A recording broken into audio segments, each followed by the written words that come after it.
everybody, how we doing? Darren here. We're at episode 3. So I guess you guys have been watching, and I guess I've been posting, and we're doing things, and this thing's actually happening and kind of popping off. So keep liking, keep watching, keep doing what you do, and I'll keep doing what I do and pulling my trash out and making it run. So here we are today. It is Cinco de Mayo. We're where my favorite TGI Fridays used to be at the beautiful Puente Hills Mall. And you want to know, why is the Puente Hills Mall important? It's really not. There's nothing really that important about it. But if you are a film person, this is actually where Marty McFly actually he came back from the future here, right? He went to the future. No, he went to the past first, and then he came. So did he come back from the future here? Yeah, no. He came back from the future in town. Okay, so he left from here. This was Hill Valley in the future, I believe. Twin Pines Mall. Correct. This was Twin Pines Mall. So, at the end of the episode, we're going to go ahead and do the drive. I'm going to let you know right now, we actually did the drive earlier in the day just because we did this later in the day, so I wanted to get the drive part done. There is not a chance in hell that a DeLorean could do 88 miles an hour in that run. No way. No way. I'm afraid to push the Camaro, the O2, a little bit just because she's not the most sound vehicle I own. That's back to daily driving hoopties. This particular hoopty is one of my favorites. This one doesn't actually live with me full time. So we're with Randy here. You can stick your head over to Randy, say hi to the camera. Hello. So Randy here, he's actually the keeper of the O2 Camaro. This particular car, quite a kicker actually. So this car was actually my cousin's car. When I got it, we got it from her as I don't know. She had gotten a Honda. It was sitting in their driveway. It was good, quote unquote, but my uncle, I think, put conventional oil in it, and it clogged up the oil pump, and it would lose oil pressure. And one day, I literally ran pretty much every single known chemical. I ran Berryman's through it. I ran Seafoam through it. I ran Marvel Mystery Oil through it. You see, it ran some Napa Holy Grail stuff through it. Yeah, there was a Napa one we ran through it, and I think after probably running 10 to 20 different things through the engine, in both the oil, through the vacuum lines, through everything. The one day I had this thing running in the driveway with the fan going, simulating air movement with the 2x4. If I have a picture of it, I'll post. A picture of it. He might have a picture of it. If he has a picture of it, I'll post it up in the thing right here above his face. So yeah, it'll go right here. But that'll be pretty funny. But yeah, one day we were just doing it, and it went bloop, bloop. A big black puff of smoke came out. The oil pressure went down to 0 and instantly shot up to like 85. And this motor has never really ran under 60 since then. I don't know. It's a V6 Camaro. Who cares? If it blows up on the side of the road, I guess it's there. Like, I got it for free. It owes me nothing. I've put, I don't know, I think I said I started driving it again at 118,000 miles. I'm now at 123,767 miles. So this car gets driven pretty heftily. Funny story on it though. So the reason when it went down a couple of years ago. So I was driving this car pretty heavily between here and Northern California. So I used to live in Northern California. Love it there. Hopefully we'll be moving back rather soon. I love Southern California, but I also rather the weather in Northern California. So why not live in both places? That's my goal. But as for my cars, this car, I was driving it between NorCal and SoCal pretty regularly, actually. And the one day, it started making a clunking noise every once in a while. Like, you would start it, and you would just hear it, and then it would go away. Yeah, all right, nothing's wrong. So naturally you get in a car and you're just like, all right, well, it made a horrible noise last week, but let's get in it and drive it 550 miles. That sounds like a great idea, right? So I did that. We were all the way good up until about mile 475. Driving up, I was going through Emeryville, right at the maze there. If you know where the Denny's and the 76 station is, right there on the right at the 580. This car, I was coming off the maze, and of course, you're not going to baby it. It's like, who cares?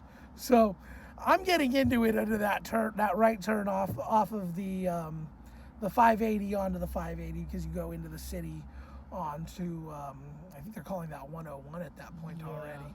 Or not 101, that's 280, I think is what you're calling that now. 280 or 380, forget. I haven't been there in 3 to 5 years now, so I only go up regularly. So anyways, back to the story though. So we're driving this car, and it lets out the most atrocious noise I have ever heard in my life. I thought the motor had blown up. I was like, I'm calling my friends. They're picking me up here. I'm leaving this car literally at the 76 station, and it's going to be parted out by the end of the weekend. So I pull over. I look at it. Okay. I go, oh, like, okay. It's running. It sounds like, yeah. I didn't know what to do. So I pull it in gear.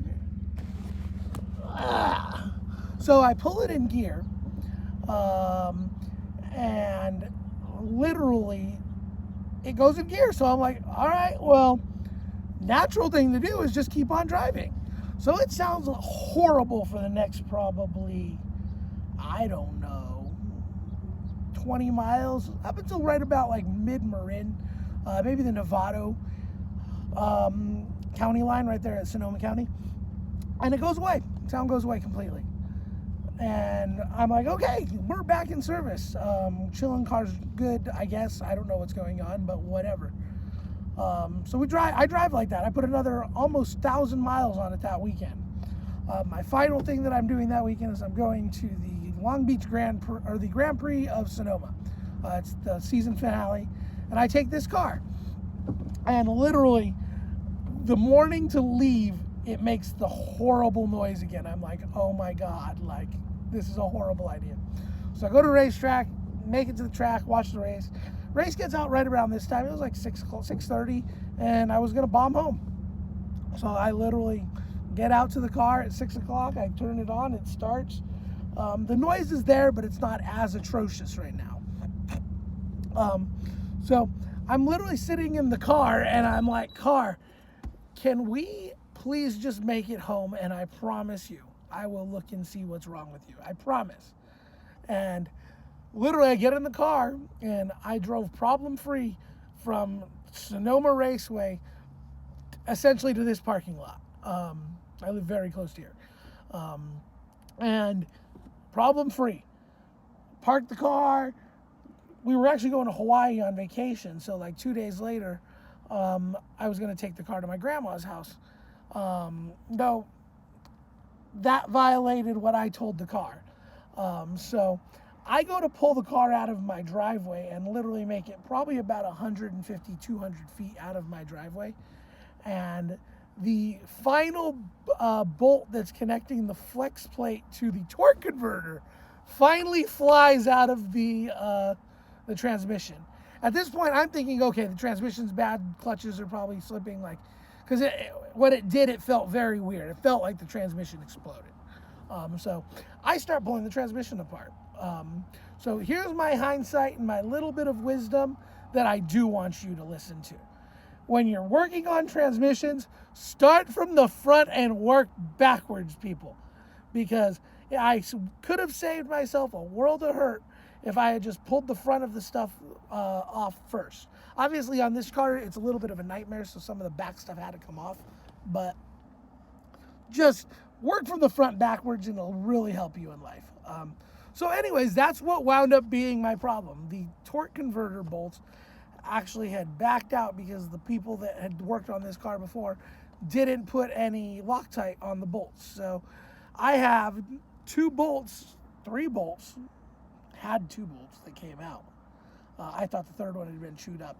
It actually just fell probably a couple weeks ago, and now is kind of playing the rattly game. But it has 3 bolts in it. It's good. I Loctited it. I tightened them to spec, maybe a little over, but it's all good now. Hilarious story on this car though, but it literally took me to the last 70 feet. It was like, no, you said if I get you home, you're gonna look at me and see what my problem was, and you lied to me. And it was really funny to me. So that's one of the kind of funny things with this car that I find just interesting on it. As for the car itself, like I said, it was my cousin's car back in high school. She mobbed this thing around and put quite a few miles on it actually back in the day. It's a fun little car, it's an 02 35th anniversary Series 2 3800 engine. Just a great little car. I'm looking for my notes here and see if Randy can find them here. Where's my iPod?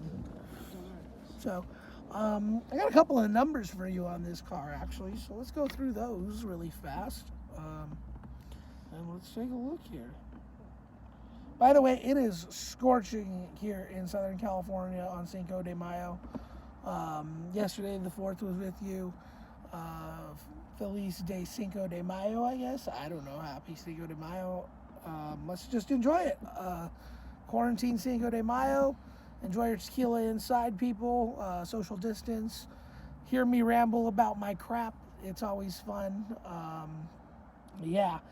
So as for my 02 Camaro V6, so as I said in episode 1, one of the really cool things about this car is the RPO code CC1. Still designates T-tops. That's one reason I still love this car, is it has T-tops. My 3 V6 cars, I guess, 2 V6 car, or 1 V6 car and 1 straight 6 car. That's the only reason I have them. This one because it's a T-top, and my other one because it's a convertible. She's going to be a beaut. I'm going to take a bunch of parts up there for that one, and that's where we're going to introduce her to you guys. We're going to do a little bit of work on her as well. And we'll do that for another episode, probably in like 2 or 3 weeks. That'll be a fun episode when I go visit my friends up in NorCal, and maybe we'll do another episode up there while we're up there, a guest episode, maybe our first one on another couple of Camaros, actually. I swear I'm not a Camaro person, I promise. We're just getting the Camaros out. I'm done with Camaros now. This is my only other one. I have the 81 and this one. My buddy Matt, he actually has an 01. It's got some LS fun going on right now, so once he gets that thing dialed back in, we'll do an episode on his. But yeah, let's go ahead and dissect this thing. So it is a 2002 Camaro V6 T-top. The VIN number is 2G1FP22K222145308. 2 standing for Canada, A. G for General Motors, 1 for Chevrolet, F for F-body, P for coupe, Camaro coupe, 22 for coupe. So obviously they kept the same goofy designation as they did back in 81 with double numbering that. This bad boy's got a K coming on after that, 231 cubic inch, 200 horsepower, L36. That Series 2, 200 horsepower. It's a peppy 200 horsepower too. This car, that's why Randy's driving it. Go around. He is not exactly the most skilled of drivers. He's not grown up around horsepower like I have. So this is the perfect kind of intro car to where it's like, all right, it has a little bit of handling. It's not the best. It's not the worst. It's definitely not a Porsche or something, but it's a stout little 4th gen Camaro. And it's 200 horsepower. You don't need more than 200 horsepower. The car, I don't know how much it weighs. I didn't look that up. But the cars don't really weigh that much, especially with this car. Underneath it, it's missing a lot of the stuff that the V8 cars have structurally, they just don't do as much because they don't have to. Let's keep going on the VIN number. 2 is our check digit. 2 again is 2002, and 2 is all models. So if you have a 02 Camaro, expect a lot of 2s in your VIN number. That's all I have to say.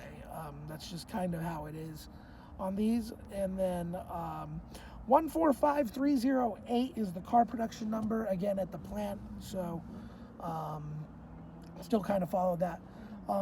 Less cars than the 81 made though, so only 42,098 cars built in 02. Of those cars, 16,972 were V6 cars. So does that make a V6 car rarer than a V8 car? Possibly, but money wise. But who cares? But money wise, no, because nobody wants a V6 car, just like nobody wanted the V6 cars back in the day. You could have had a straight 6 in them too. Oh yeah, you could have. Nobody wanted those either. So those have all been thrown away. That's very true.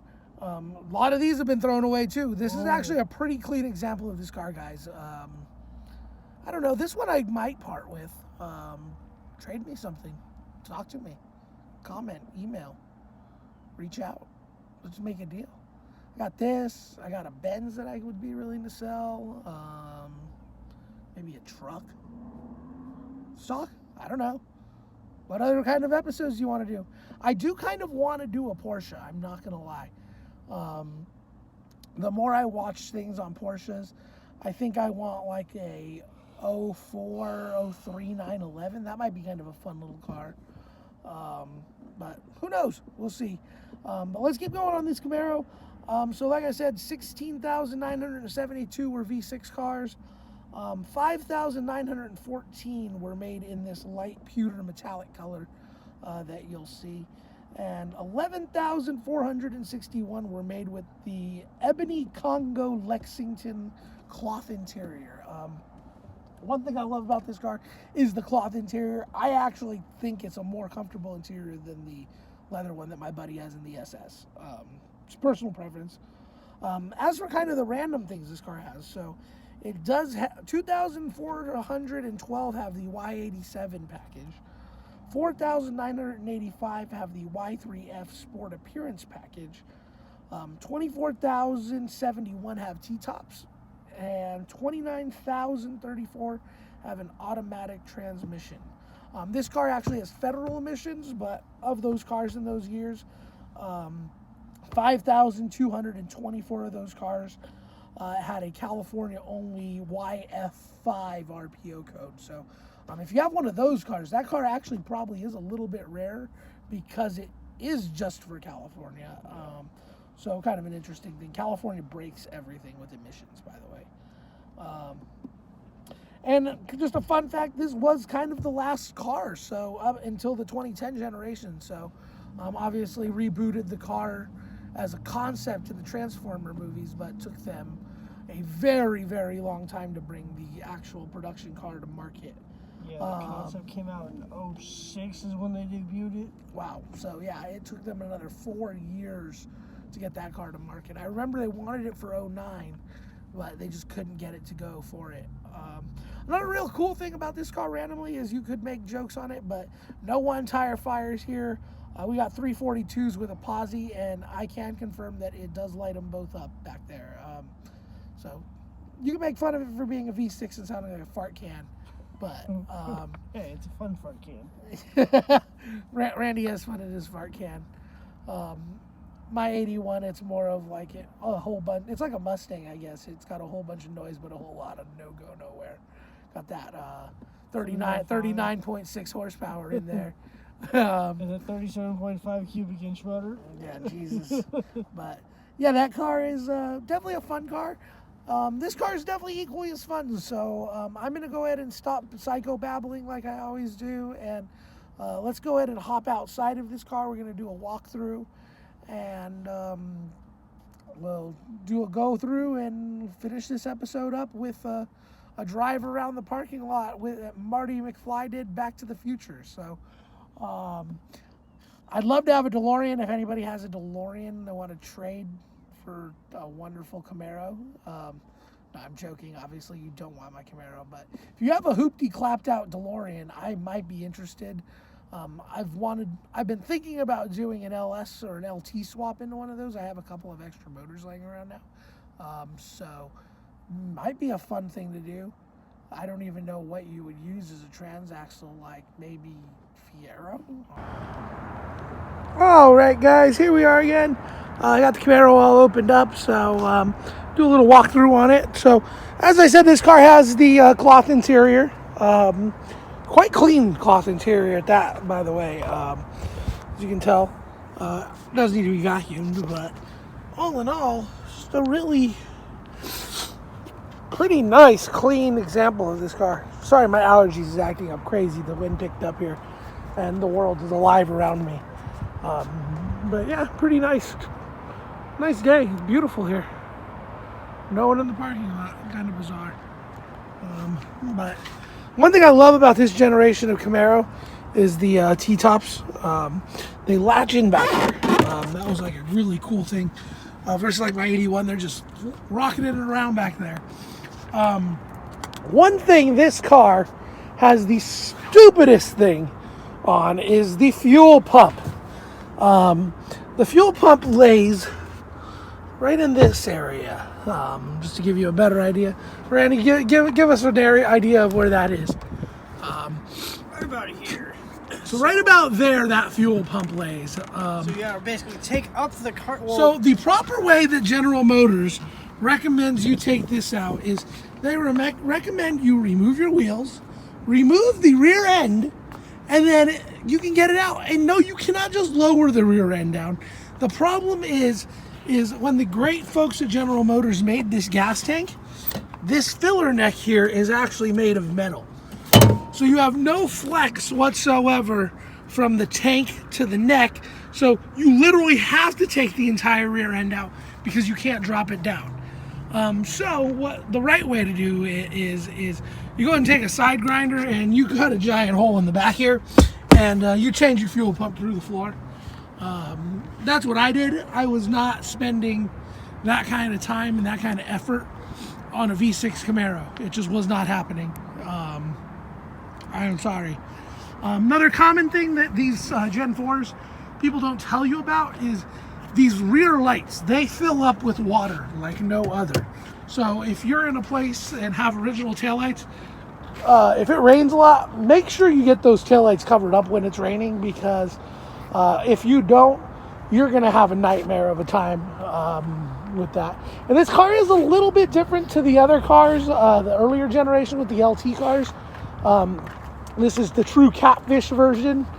I was going to bring a fishing pole and start this episode with me trying to catch the fish, catch the catfish, but it just didn't really work.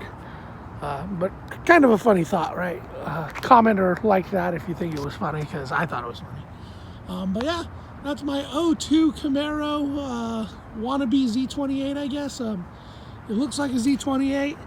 I throw it around and thrash it around like it's a Z28. Hasn't blown up yet, so I guess it has the reliability of a Z28. But yeah, if you guys have any questions, comments, if you're interested in buying it, I guess, let me know. Like I said, I'm not really interested in selling it. I'm trading. I'm always down to trade a hoopty for another hoopty. I do have a rule, because I am in the great state of California. Nothing after 1975, please, because I like being able to register stuff and drive it. It's just really difficult when it's not, and then it just sits on my yard, and then the city gets mad at me, and then I have too much stuff laying around, and then I get yelled at again because I have too much stuff laying around. Then I go buy another car because my other car doesn't work, and I could just fix the car, but I'd rather just go buy another car because why not? And then that's how you get to the problem where I have today. So that's where this kind of car came from that. Like I said, my uncle called me, get this car out of my life. Do you want it? Sure, it's a Chevy. I'll figure it out. Here we are a couple of years later. It is pretty much sorted. The only thing that doesn't work on this car right now is the air conditioning. And it's because all the little O-rings are flattened out. And, they're just gone like they always do on these older Chevys. So just remember that, people. If you're working on these cars and your air conditioning doesn't work, 9 times out of 10, it is not your compressor that has failed. It's all the little O-rings that have gone from O to square. They probably went to GM design school, and they were on the team to figure out how to make the steering wheel on the C8. I'm sorry, I'm going to be making this joke. I don't like the steering square. Not my gig. Again, you can argue it all day that it is faster and quote unquote more comfortable. It is not more comfortable. I like my circles. I don't like squares. But yeah, we're gonna go ahead and wrap this episode up here, guys. And I'm gonna cut to that video that I had done a little bit earlier. And I'm happy that I did, because it is getting a little bit dark out here now. And yeah. So thanks for watching. Make sure you hit that like and subscribe button. That's somewhere down over here next to the front right tire. And if you have anything to say, feel free to reach out, and we'll see you in the next one, guys.